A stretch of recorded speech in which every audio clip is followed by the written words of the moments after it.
It's the hardest part of the ring. The hardest part of the ring. Sometimes you go over the top rope and you bang your head on the ring apron. Don't do that. That's when you feel like a big dope. They're the worst bumps you can be taking. Oh, it's the hardest part of the ring. The hardest part of the ring.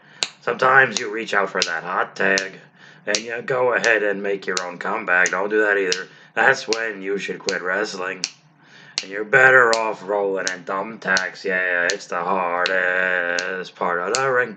The hardest part of the ring. Now double claps.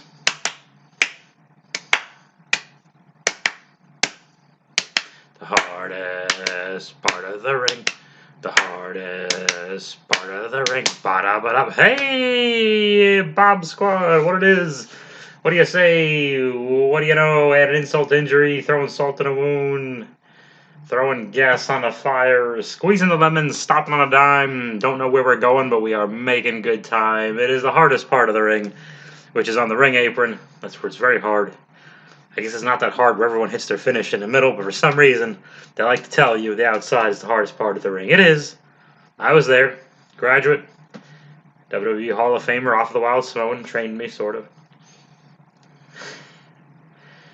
Bumped in Vince's old rings. The outside is the hardest, especially in the indies, because the foam is all jagged, and you're going to get you're either going to slide off the excess foam, or you're going to completely miss it because it's not there, and just land on the boards and kill yourself. So, yeah, it's brutal. Hardest part of the ring. What are we talking about? We're talking about Monday Night Raw. This is the big after Mania Raw. This is the one where the people traditionally hijacked the show, and now they can't voice any opinion anymore. Especially on night 2 when Hulk Hogan is booed all night long except for his entrance, when there's cheers that sound vaguely familiar like the cheering computers we've been listening to for 9 months. So, more of this. Our voice is gone. Not only is pro wrestling dead thanks to the network being dead, in America anyway. Pro wrestling is dead. The history is dead. A way to learn good new stuff is dead. And our voice is dead. And that is the final nail in the coffin. Okay, it's all dead. Everyone happy? Yay, let's have fun. What are we talking about? Monday night. This is the Hulu edition. So if I missed anything, they didn't show it on Hulu, so they didn't think it was important. The Hulu edition, but not limited enough commercial interruption. We open the show with Hulk Hogan slamming Andre the Giant. New song for the Then Now Forever thing, but still same old Hogan slamming Andre. And there's a black and white picture of Vince Sr. And they should have just showed only Vince Sr. guys from there on. Just showed Bruno and Pedro Morales and even the Greg Valentines and etc., Billy Graham. They should have just Bob Backlund, Jimmy Snuka before he murdered his girlfriend, and we all ignored that because we wanted to see Tamina do a splash where she lands on her feet. Oh, I'm an asshole. Okay, well, I didn't murder any girlfriends. I don't know what the fuck to tell you. Here's hip hop, and then we open the show. I'm going to talk about the new announcer. Lashley and MVP are interrupted by Riddle on a scooter, and Riddle and his scooter decide to bother Lashley and challenge him to a match, and Lashley punches him in the head. And this was almost like a rib, because for this thing, Riddle had to remember like 90 lines because they were really specific. I forget what they were about. Was it pirates or something? I forget what it was. Oh well. Anyway, Riddle had to remember a ton of bullshit, so I thought that was fun. Lashley wrestles Riddle right away. Maybe they. I don't know if they told us on the screen that was pre-taped, because then Lashley's immediately, like, he slid down the back pole and now he's in his gear. If you're not familiar, the Adam West Burt Ward Batman series of 67 to 69, I think. They would just go down the back cave and pull the head off the statue and then slide down a pole, and their uniforms would be like placed on them somehow upon sliding down the pole there. So that's fun. Wish they would show that. Do that. There's a new announcer. I'm not learning his name. Okay, he ain't gonna be there long. I say that 20 years later, we'll be like, No one does podcasts anymore.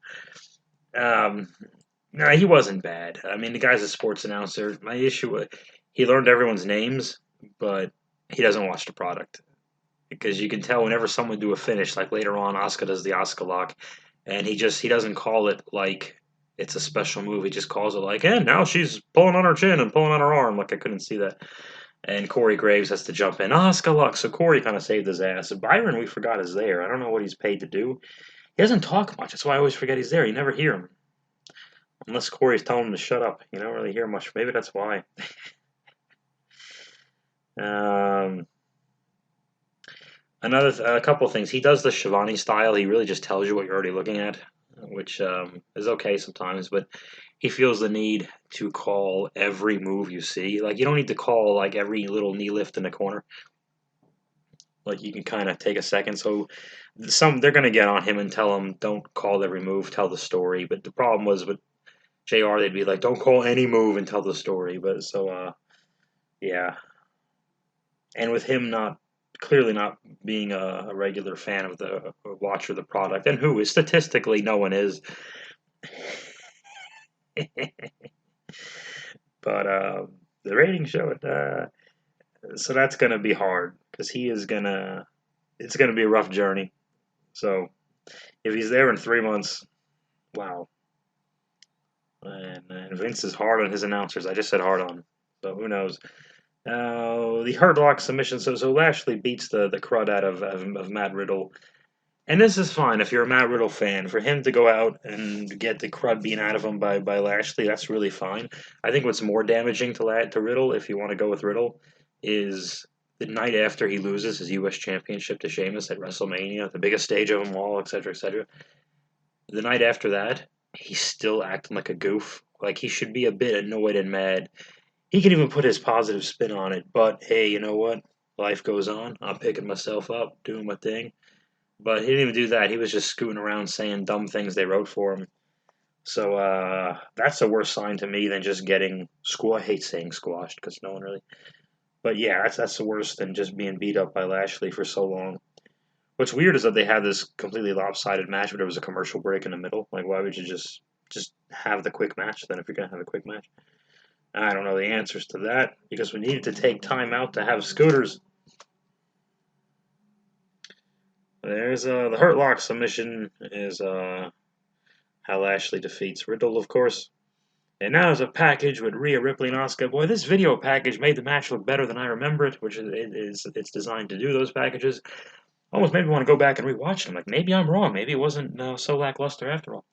I forgot about the DDT where Asuka DDTs Rhea from the ring apron, which is the hardest part of the ring, to the floor. But I don't really care about the spots. What was the story? And the story was bumbled up starting last Monday when they had to make Rhea the heel here and keep. No one wants to boo Rhea right now, but Vince is so 400 years old. He sees like the black leather and shit, and he thinks that's what the bad guy. All the bad guys look like that. No, they don't. Haven't you ever seen a young person? What the hell is wrong with you? Yeah, there's an interview with piped in boos for Rhea. Yeah, because they sounded fake. Because no one's boo. Oh, and also no one's there. So there's boos for Rhea, and I wish there was boos for the audience just to get through this. And the same guy, this announcer, I don't know his name. He was Irish for a week, and they beat that out of him. They're like, nope, gotta sound like generic American guy, which is preposterous because mainland USA and Hawaii and Alaska and Puerto Rico. Thank you very much, woke. Um, no two regions of mainland USA sound alike. We're such a hodgepodge as it is. Everyone's from somewhere. Like it's kind of ridiculous. But anyway, that guy was Irish for a week, and now he sounds like third removed from Michael Cole School, and he's no longer Irish. So I don't know how they did that. Mark, if you're listening to this, tell us what how that works. I don't understand what they did to the guy or what the procedure was. But be that as it may, um, Irish guy interviews Rhea, and she is confident. As she said, she's confident. Boy, she sounded more rehearsed and robotic than ever. Good go, God, this is going to be rough on her. Oh, it's good water. It's good water. And the same guy Apparently, they just got him running all over the goddamn building. Maybe that's what they just ran the Irish out of him. What the hell happened? He'll sweat it out. God damn it. Anyway, he's talking to Asuka, and Asuka was great. She showed babyface fire, so that was really terrific. I mean, obviously, she never really says anything of substance. Unfortunately, I mean, English is not her first language, so she just kind of said the "not ready" thing, and it's kind of you roll your eyes a bit. But she said basic stuff, but like with passion. Everything she says, she commits to. So that's why it works. You got not what you say, it's how you say it. Charlotte Flair is back. Oh, internet fans are gonna hate this, but I love it. Yay, more Charlotte Flair. I don't give a shit. Let her do things. She shows up, her legs are long. She cuts a long promo. Not as long as her legs, but a long promo. I'm perfect. And it was great, but it was long. I think there was a little bit of a time filler thing. She was a little repetitive, but she said she isn't. She's not someone who gets opportunities. She is the opportunity, and what that means is they're going to make Charlotte and the announcers repeat it ad nauseum for 6 months, and it's going to be so sickening. They're going to say the opportunity because someone thought that was a great marketing thing. Stephanie, as your fingerprints. I don't really know who, but if I was a betting man, it's like who's behind the cameras telling Nikki Bella to say Shiro and herstory and all these stupid words. You sound like a fool. Take you more seriously if you talk like a human. Goddamn being. Okay, Bob, you done? Rhea Ripley and Asuka have a competitive short match, in physical, as they both will. I was getting into it. Charlotte Flair comes up, beats him up, throws him in the steps, or does whatever she does to him, and kicks him barefoot, which I thought was funny. Thankfully, no leg slaps. That would have been stupid. And, geez, on Charlotte, where would you slap? There's legs everywhere. Okay. Double DQ. Oh, both this match and Riddle Lashley get 900 stars. Okay, how about that? Alexa Bliss is on the playground and my underwear moved, and then she's talking about why did she do what she did to the Fiend. Of course, we got no explanation. You don't turn anyone without knowing there's going to be a great why I did it promo coming later. So we don't get one, of course, which I think is why people booed when Alexa turned on the Fiend the night before Mania. This is a blow-off night. We need a conclusion to the story. Let it end. What's the end? This isn't the turning point, okay? It's not what we're here for. Give us some answers. Because this means we know they're not going to give us answers. They're just going to slowly fade it away, and Alexa Bliss will just be 1 week dressed as she used to be, fighting Mandy Rose, and Bray Wyatt will just keep losing, I guess. I don't understand. Miz is here with Maurice. Maurice is back. Oh, Maurice is fun. She's a good villain. I like her music. She's very French. John Morrison is playing the third wheel, and they're planting little seeds of dissension. And Morrison suggests the three of them also have a reality show called MMM, which is very silly. And this really a segment was about. Oh, it was a Miz TV thing. I'm sorry, to promote the new season of this goddamn awful reality show. So this is a commercial for a reality show. Now reality show is a commercial to watch Raw. WWE. And here's how little they think of Hulu. I haven't seen in 3 years a commercial to watch the special 90-minute action-packed edition of Monday Night Raw on Hulu with limited commercial interruption, featuring all your favorite WWE superstars. The WWE sells so many things at the same time to you. They advertise WrestleMania during WrestleMania. They advertise the network while you're watching the network, Peacock while you're watching a Peacock. They advertise WrestleMania after you already bought it. They don't stop selling you shit, and they never bring up Hulu. That's how little they value the version of this show that I watch. And then The Miz spends the rest of his time, putting over Bad Bunny, because we got to continue to put over the guy who's not here, who had a great match, where he did a bunch of moves that a non-athlete rapper should not be able to do. But whatever. Damian Priest is here. We forgot he was part of this.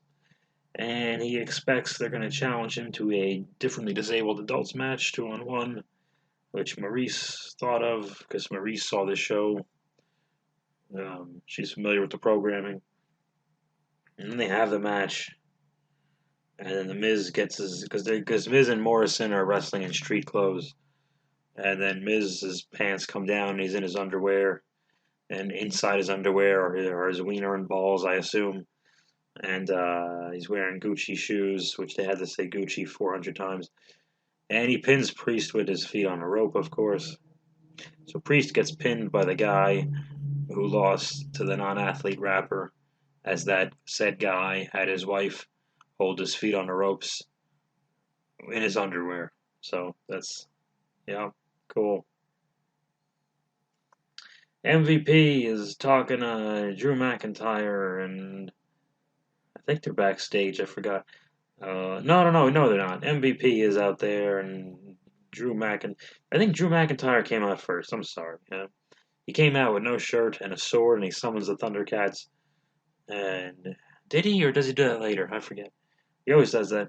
And then MVP tells Drew he's tough, but he's not Bobby Lashley, and Drew wants a rematch, of course. And then stupid goddamn Braun Strowman comes out, and of course they barely mention stupid goddamn Braun Strowman beating the guy who called him stupid on TV for 2 months. So Braun looks stupid and acts stupid, and the stupid goddamn Braun Strowman is pretty goddamn stupid, in my opinion. Randy Orton comes out, yeah, just because.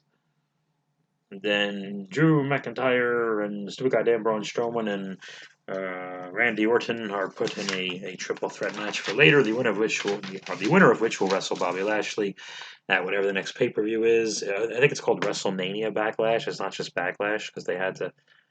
Oh God, why did they do this? I don't know. The Firefly Funhouse returns. Bray Wyatt is not burnt and he's wearing a maroon sweater. Same puppets. I'm trying because I like Bray, but I'm not feeling it. Just not feeling it.